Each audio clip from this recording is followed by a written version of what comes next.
Herkese selam, kanalıma hoş geldiniz. Bugün bu güzel çiyələklərdən necə asan və tez çiyələk mürəbbəsi hazırlamaq olar videosunu sizinlə paylaşıram. Əvvəlcə çiyələklərə çay sodası əlavə edib ən azı 20-25 dəqiqə suda gözlədirik. Mən burada sodanı tökmək hissəsini çəkməyi unutmuşam. Saxladıqdan sonra yaxşıca yuyuruq.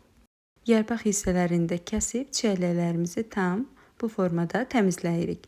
Mən illərdir bir çox mürəbbəmdə bu bişirmə qaydasından istifadə edirəm. Bu üsulla hazırlasanız mürəbbəyə əlavə su tökməyə ehtiyac olmayacaq.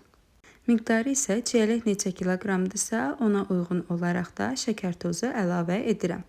Əvvəlcə bişirəcəyim qabın ən alt hissəsinə şəkər tozunu, daha sonra çiyələyi, üzərinə yenə şəkər tozu, üzərinə çiyələyi qat-qat olacaq şəkildə tökürəm.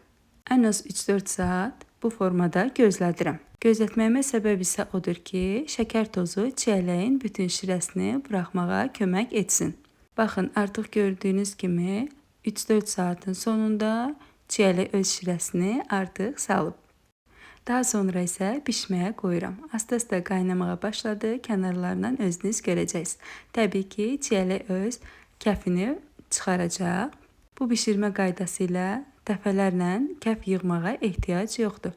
Bişirmə qaydamda mənim fərqli etdiyim odur ki, mən mürəbbəni 2 dəfəyə bişirirəm. Yəni bu formada 10-15 dəqiqə gür odda qaynayacaq və mən onu kənara qoyuram. Üzərinə yığılmış kəfləri də yığmağa ehtiyac yoxdur. 10-15 dəqiqə qaynatdıqdan sonra tam soyumağa qoyuram. Qaynadıb tam soyutduqdan sonra ikinci dəfədə 15 dəqiqə qaynamağa qoyuram. Ən sonda bu formada salfetləri üzərinə düzürəm ki, kəfi çəksin. Mən burada biraz səbirsiz oldum. Siz gözləyin ki, tam üzəri yaş olsun. Ondan sonra salfetləri çəkirik və bütün kəf salfetlərin üzərində olacaq. Videomu bəyəndinizsə kanalımı izləməyi, bəyənməyi və sevdiklərinizlə paylaşmağı unutmayın.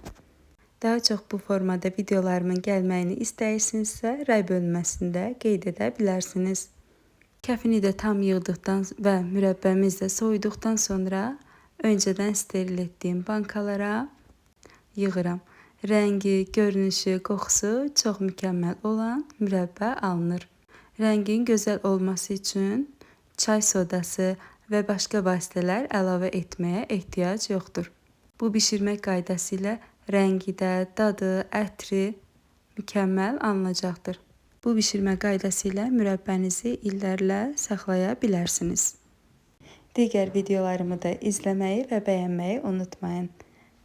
Video ilə bağlı hər hansı sualınız olsa, rəy bölməsində yaza bilərsiniz. İzləyən və bəyənən hər kəsə təşəkkürlər.